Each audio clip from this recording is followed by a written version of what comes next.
Welcome to Ask the Experts, where each week we talk to people in the industry to get the inside word on what's happening right now, what that means for the tactics you should be using to make the most of your money. Now, FOMO, she's a sneaky one, and she loves to sneak into our wallets and mess with our money. So how do you beat the FOMO and make sure you actually achieve the goals you want in life, rather than becoming distracted by the shiny objects along the way? Because yes, I love a good night out, but I also love how financial security lets me just eradicate stress from my life so that I feel less in need of a night out in the first place. So, to help us stay on top of that crucial money mindset, this week I've partnered up with EnableMe, which has kindly lent us their expert, Justin Gauci, a senior financial advisor. Making Sense has partnered up with EnableMe to get you the strategies for reaching financial freedom faster. Whether you're wanting to get mortgage-free or grow your wealth through investments, they've got the team to help you. Head to their website to learn more. Visit enable.me today. Before we get into it, Making Sense is stoked to be supported by KiwiBank. We've teamed up to bring you insight directly from their people, the experts who live and breathe this stuff every day. It's not the outdated stuff that worked 5 years ago. It's what's happening right now in the industry to help you make the most of your money. This is making Kiwi better off. This is Kiwi. Thank you so much for coming on, Justin. I gotta say, a saying that I love is gratitude turns what we have into enough, which is really cheesy, but it actually does sometimes help me stay in that mindset of like always wanting the more. It's so hard to do in reality, though. When you're talking to clients, how much do you see FOMO creeping in to that client spending? Yeah, look, it is a really good saying. It's so simple and powerful, but you're right. In reality, I don't think a lot of people are living it. It's a little bit of probably human nature. You know, we work hard and we just feel that we need things, and we can compare ourselves to what we're seeing, especially now on our phones. We're seeing highlight reels all the time of other people's lives, and we try and match and mirror that and chase more. But I think that gratitude piece is so important, on focusing on your own backyard and being aware of what your plan is and your progress, so you can, I guess, feel comfortable and confident in the direction you're heading and not just chasing all the time. Because if you just keep doing that, I don't think you'll ever really feel like you've got enough. And then probably the other big one is when we are seeing these illusions out there of the glamorous and highlight reel life, we don't know what's going on in the background of that person's situation too. You know, what's their credit card bill look like? There's no real follow-up reel of what that looks like. Or are, they really thinking what they're saying about a product, or is it in their best interest because it's a paid promo? We do chase that illusion of wanting more. And yeah, it does make people naturally feel a little bit more like, I need more things. Not making that financial progress makes you want more things, and then you need that night out because you don't have that financial security. And it just becomes a little bit of an endless loop, doesn't it? Yeah. And I think sometimes when you feel like you're not making progress on certain things, it can become easier to chase that quick hit of a little bit of dopamine that you can get from just buying a thing, having it. It gives you a little dopamine, but it does wear off. Whereas getting those long-term goals, often that hit of happiness will continue for longer, right? But I struggle with it all the time. I find it so hard to remind myself of that. I don't think we're built for the long-term thinking. No, we're actually not. And even as a financial advisor myself, like, I've got a big financial goal, but I've got to break that down into smaller parts along the way. Because for the majority of us, that end goal is fantastic end goals to be working at, but they might be 2, 3, 4 year goals. And how do you turn up every day aiming for something that's maybe over 1,000 days away? There's very small, probably portion of people out there that can just turn up and get the best out of themselves for that end goal 5 years away. But for the most of us, we need smaller goals, whether it's financial, health-related sort of stuff, work-related stuff, sports goals. You need to break that bigger goal down into smaller actionable pieces so you can measure progress along the way and get the dopamine hit in different ways. So rather than it being a couple of swipes and tap on your phone and a product arrives in a couple of days and you feel buyer's remorse 2 weeks later. Break down the big goal into celebrating smaller goals and the progress you're making, and not just that end perfection piece. Yes, I love that so much because anytime I try, even when I try to make a goal for a year away, like I'm in this space, right? I know how important long-term goals are. And yet I can't even get myself excited about something a year from now. I really can't. Like 6 months is about as excited as I'm going to get. So what do you think when you're looking at a big goal for a client? For starters, like what sort of goals often tend to motivate people? And then how do you start working backwards to break it down into something that's a bit closer, a bit more realistic? Yeah, look, obviously every individual client will have a different thing that's their motivation, it's their why, what's going to make them turn up and make that change. So if it's something that's even if it's 2, 3, 4 years away, I want to understand what the next 12 months needs to look like to help get you there. If it's a 12-month goal, great. That's then what's next after that in 12 months. Then breaking it down into literally 90-day action points that you've got to achieve and little benchmarks and focus areas for the next 90 days. Some of those, some at the initial phase could be 2 or 3 things that need to be done in the next 90 days. These 2 need to be done in the next 30. And then the third can be sort of days 31 to 90. And then we'll check back in and see how we've gone. And fantastic, we've hit all 3, we're steamrolling ahead. Even if we've only ticked one of the 3, we're so much better than we were 90 days ago. We've got a clear thing that we've just got to finish off. And then the next thing, we just start to get a bit of momentum that way. And that's where that dopamine and that motivation and feeling good about yourself comes from, that we get when we tap, and the Google Pay sort of just so easy now to make that payment. We get that in that instant moment there. We need to replicate that in breaking down that financial goal into really action items that you can hold yourself accountable to and measure how you're going against it.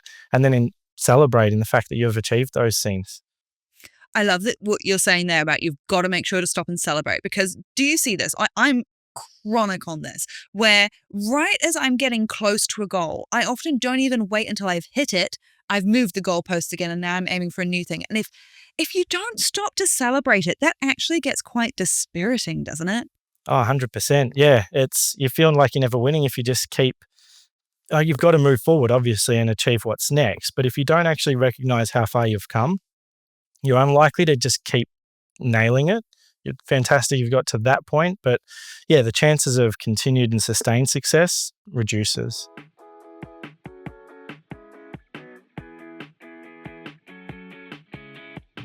Not so fun fact: when you take on a 30-year mortgage, you'll probably pay more than double what you originally borrowed because of the cost of interest. That's probably not the Kiwi dream you bought into. The team at EnableMe specialise in taking charge of your money and growing your wealth, including how to get rid of your mortgage faster. Book a consultation with an EnableMe financial advisor today by visiting enable.me. Life is full of ups and downs, so no matter what your everyday looks like, KiwiBank has the products and services to help you manage your money your way. To find out more, head to kiwibank.co.nz. This is making Kiwi better off. This is KiwiBank. What about when it comes to the things that can derail you from this? Because what you mentioned before about you can see all this stuff on the highlight reels, the social media, the whatever, because it's some people's entire jobs to live a life that they're not paying for. It's being paid for by companies that want other people to buy this stuff. It's an ad. So for starters, they don't have to worry about it, but other people are just going deeply into debt. And you're right. You have no idea which it is. You have no idea how people are funding this. So in terms of the things that can derail people, are there certain categories that come up quite often? Yeah, definitely more and more the sort of gadgets or clothes or stuff that we're being fed onto our phones definitely is, one thing I would strongly recommend is, because as you said, that's people's paid job to understand human behavior and science to make you make that transaction, whether you need it or not. Yeah. So one thing that I would really recommend is pause, have it in the basket, get off the site and come back in 2 days. If you still value it, then, and it's going to add, joy to your life, basically, make the purchase. If it's not a clear yes at that point, then delete it, put it away. You would have felt buyer's remorse. Businesses will target you with new offers, okay? But understand that that offer is still money coming out of your wallet. It's slowing down your financial progress. It's making their profits. Okay, that's what they're designed to be doing, and why they're in obviously a paid role as within that organization is to generate that frequency of purchase. So yeah, definitely pause. If you are scrolling through and you see something, come back to it a couple of days. And more often than not, I'd find for a lot of my clients as well, and for speaking personally, it was just nearly 10 o'clock at night. I was a bit tired. What was I even thinking? The actual main category I see that trips people up the most is actually their food spending. Ah, that's tricky, because what are you going to do? Not eat? But there must be ways and ways, right? Yeah. And I'm not saying not eat. That's not the other one's like a cutback to the point. Yeah. I did see an article saying that. I saw an article one time being like, skip breakfast, save money. And I was like, are we there now? Like, I really hope we're not there. Yeah, no, definitely not. Definitely not. It's about understanding the right strategies to cut back $50 to $100 a week. So this might sound like a lot, but having seen this for a number of years now with thousands of clients, it's very common for $200 to $300 a week to be going walkabout in this one area. So, yep, great. We're getting the gadgets and the clothes, maybe purchases down by $1,000, $2,000 a year. This area could be anywhere between $8,000, $10,000, $15,000 that's just disappearing with some bad strategies. One of those being multiple trips to the supermarket. You make that little trip in for a few things, think it's going to be $40, and before you know it, you've spent $100 again. You've picked up that basket, and again, like we said, there's paid roles to get the digital purchase up. There's paid roles within the supermarkets. There's a science behind how the design of the supermarket's set up. Yeah, even what level there are on the shelves. Those people paid so much money. There's so many things. So a few of them that I've sort of learned over the journey is they love people to grab that basket, because it's human nature to keep putting things in there until there's a little bit of resistance and it gets a little heavy. But also the store layout. You ever notice there's always flowers near the entrance, and the bakery sections near the entrance? It's to make the smells feel welcoming, to keep you in there for longer. Bread and milk is always towards the back end, one of the back sort of aisles. It's to make you have to go through a number of aisles along the way. If you don't maybe make that direct route down there, you've got to go through a number of aisles to get there. And then they'll move around sometimes where the eggs will be, because it's the easiest thing that turns over in stock quite easily. If they move where it is, it makes you have to second guess where you've got to go to. That's to get you just having to be in there and do more purchasing. And it's the purchasing of the impulse stuff is, where this overspend happens. This is so tricky. It's so tricky. It's a minefield out there. So if you don't go in there with a list, you're destined to be spending more. If you don't think there's a war for the money in your wallet, you've not been paying attention. Yeah, the more you sort of look in and learn about this stuff, and you're like, oh my God, I can't believe I've never noticed this before. But it's happening. It's the impulse stuff, that sugar rush, that dopamine hit, that's always at eye level.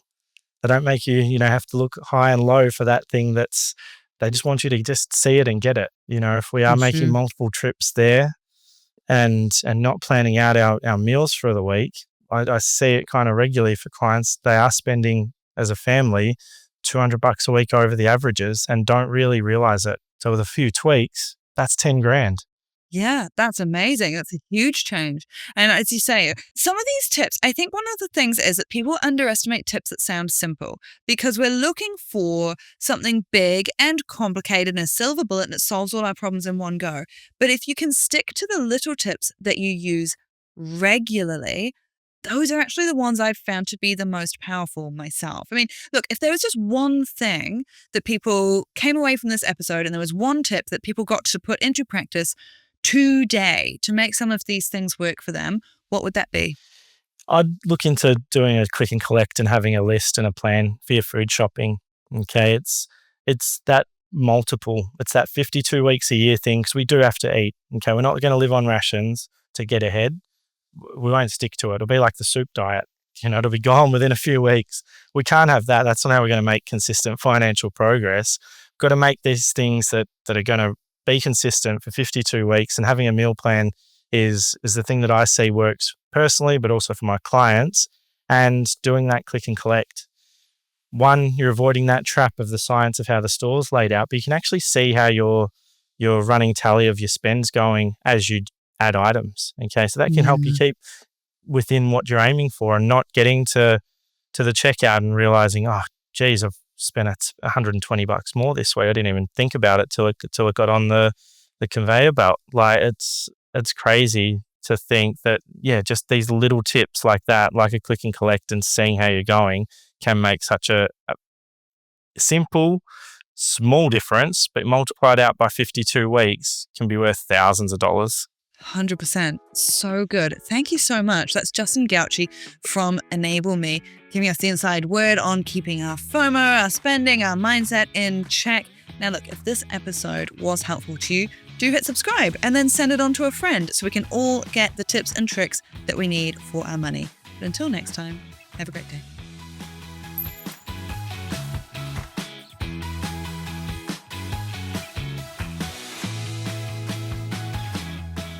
Just a note before you go, this podcast can only give you general information about how things work in most cases. It's not individual financial advice. We're all different, so some of this might not apply to your specific situation. Take what works for you, ignore the rest. If you're after individual financial advice, a financial advisor is always the best bet.